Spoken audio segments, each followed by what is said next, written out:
Hello दोस्तों, welcome back to the classes. और आज की क्लास के में पढ़ेंगे हम डिसकैलकुलिया के बारे में। तो स्टार्ट करते हैं। ये एक मैथ लर्निंग डिसेबिलिटी है। इसमें बच्चे को मैथ्स की डिजिट्स में प्रॉब्लम होती है। अगर हम इसके नाम से इसको समझना चाहें तो हम इसके नाम को अलग कर दिए, डिस और कैलकुलिया। कैलकुलिया का मतलब कैलकुलेशन, जहां पर बच्चे को कैलकुलेशन करने में प्रॉब्लम हो, वही डिसकैलकुलिया है। डेफिनेशन देखते हैं। तो dyscalculia is a learning disorder in which children or adult difficult to understand number, calculations and mathematical concept। तो ये डिसकैलकुलिया एक लर्निंग डिसऑर्डर है जिसमें बच्चे को और या एडल्ट को नंबर्स में, कैलकुलेशन में या फिर मैथमेटिकल कॉन्सेप्ट को समझने में प्रॉब्लम हो सकती है। It is not related to intelligence. ये इंटेलिजेंस से रिलेटेड बिल्कुल भी नहीं है। मीनिंग द अफेक्टेड पर्सन, जिसको भी डिसकैलकुलिया है, या तो वो नॉर्मल हो सकता है या फिर ये कह लो वो हाई इंटेलिजेंस भी हो सकता है। टाइप ऑफ डिसकैलकुलिया, इसमें क्या होता है? वर्बल डिसकैलकुलिया, नंबर्स को बोलने, समझने या याद रखने में प्रॉब्लम होती है। जैसे कि एक बच्चे को अगर बोल दिया गया कि आप 12+5 कितना होता है, तो वो कंफ्यूज हो जाएगा, बोलकर वो सॉल्व उसे नहीं कर पाएगा। या नॉर्मली हम कहते हैं ना मेंटली उसे सॉल्व करो, वो मेंटली उसे सॉल्व नहीं कर सकता।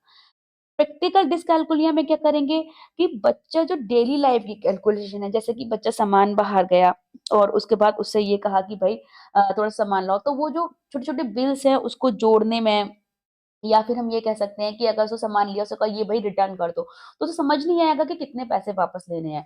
तो उसको ये छोटी छोटी चीजें होती हैं, जैसे कि money handling, shopping bills, time calculation, ये छोटी छोटी कैलकुलेशन बच्चा इसमें नहीं कर पाता। नेक्स्ट आ जाते हैं सिंबॉलिक डिस्कैल्कुलिया। सिंबॉलिक डिस्कैल्कुलिया का मतलब है, जैसे कि मैडम ने कोई प्रॉब्लम दे दी, उसमें फ्रैक्शन, डेसिमल, इन सब के सिंबल लगा के दे दिए, तो वो कंफ्यूज्ड हो जाएगा कि ये किस चीज का सिंबल है। तो नंबर्स और मैथमेटिकल सिंबल को इसमें समझने में उसमें प्रॉब्लम होती है। Next is procedural dyscalculia. इसमें क्या होता है? बच्चा जो मल्टीप्लिकेशन है, छोटे बड़े थोड़े मल्टीप्लिकेशन होते हैं, या लॉन्ग डिवीजन होता है, या सीक्वेंस से किसी चीज को याद करना होता है, उसमें बच्चों को प्रॉब्लम होती है। यानी कि मैथमेटिकल स्टेप या फॉर्मूले में वो उसको नहीं कर पाता। एक नजर में हम सारे को देखेंगे। वर्बल डिस्कैल्कुलिया क्या होता है? इसमें डिफिकल्टी होती है बोलने में या चीजों को समझने में। प्रैक्टिकल डिस्कैल्कुलिया छोटे छोटे प्लस माइनस बच्चा नहीं कर पाता, बाहर गए कुछ छोटा सामान खरीदा, कुछ शॉपिंग ली, तो उसके बिल को वो ऐड नहीं कर पाता। सिंबॉलिक डिस्कैल्कुलिया, अगर टीचर ने कोई प्रॉब्लम दी, उसमें कुछ सिंबल दे दिए, ग्रेटर देन का, लेस देन का या परसेंटेज का कोई सिंबल दे दिया, फ्रैक्शन का सिंबल दे दिया, तो उसमें वो कंफ्यूज हो जाएगा, difficulty in understanding the math problem.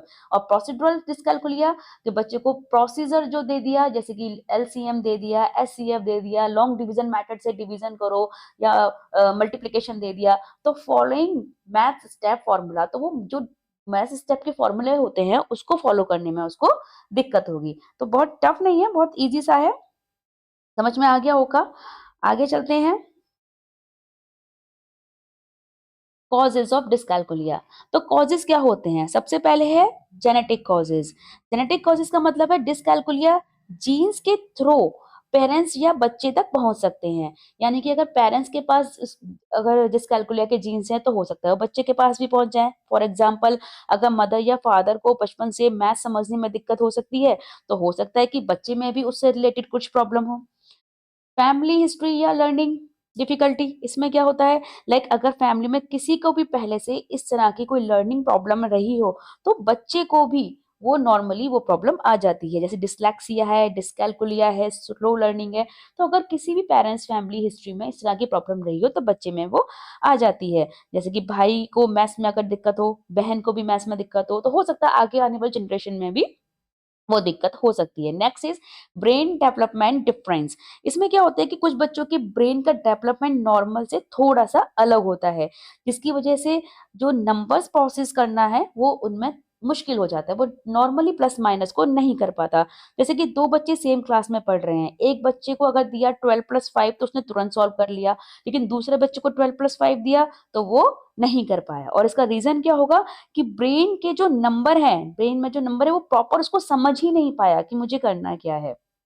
Next आते हैं पेरेंटल लूप या नंबर प्रोसेस में इंटरफेरेंस, यानी कि ब्रेन का जो पेरेंटल लूप है, जो नंबर काउंटिंग और कैलकुलेशन का कंट्रोल करता है, वो अगर किसी पार्ट में डिफरेंट हो तो क्या होगा, मैथ्स में भी डिफिकल्टी हो जाएगी। फॉर एग्जांपल से समझते हैं इसे, जैसे बच्चा 8 और 3 को देखकर थोड़ा कंपेयर नहीं कर पाता, बच्चा समझ नहीं पाता कि 9 है या 6 है, तो ये क्या है, ये पेरेंटल लूप प्रॉब्लम है का साइन हो सकता है। नेक्स्ट वो कहते हैं, नेक्स्ट है इसकी पुअर टीचिंग एनवायरनमेंट या एंजाइटी भी ऐसा इफेक्ट कर सकती है। अब जैसे कि बच्चा है कभी-कभी गलत टीचिंग मेथड अगर मैटर में या फिर प्रेशर में आके, या बच्चे टीचर के डर से भी ऐसा कर सकते हैं। जैसे कि टीचर डाँट देती है तो उससे मैथ्स गलत हो जाता है, या बच्चे को बोर्ड पे अगर खड़ा कर दो तो वो सॉल्व नहीं कर पाता है, वो कहेगा मुझसे मैथ्स नहीं होगा, तो ये सब भी हो सकता है। डिस्लेक्सिया के साथ को अक्रेंस पॉसिबिलिटी है। अब ऐसा भी होता है कभी-कभी किसी बच्चे को डिस्लेक्सिया है तो उसको डिस्कैल्कुलिया भी हो सकता है। यानी कि उसको रीडिंग में, स्पेलिंग में भी प्रॉब्लम है और उसको मैथ्स के नंबर में भी प्रॉब्लम है।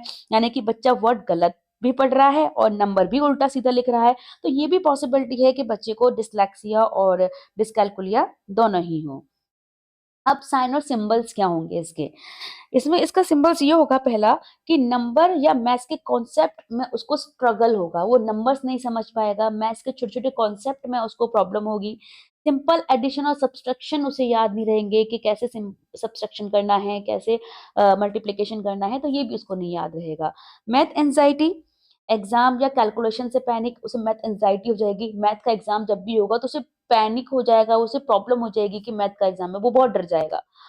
काउंटिंग फिंगर्स या ऑब्जेक्ट भी कंफ्यूज करना, वो फिंगर्स पे भी काउंटिंग नहीं कर पाएगा, उसे कहोगे फिंगर्स पे काउंटिंग करनी है तो वो उसमें भी कंफ्यूज हो जाएगा।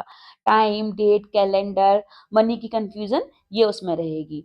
Mental weak mental math skill, इसमें क्या होता है, बच्चे का मेंटल मैथ जो होता है, मेंटल वीक हो जाता है, मेंटल मैथ वीक हो जाता है स्किल उसका।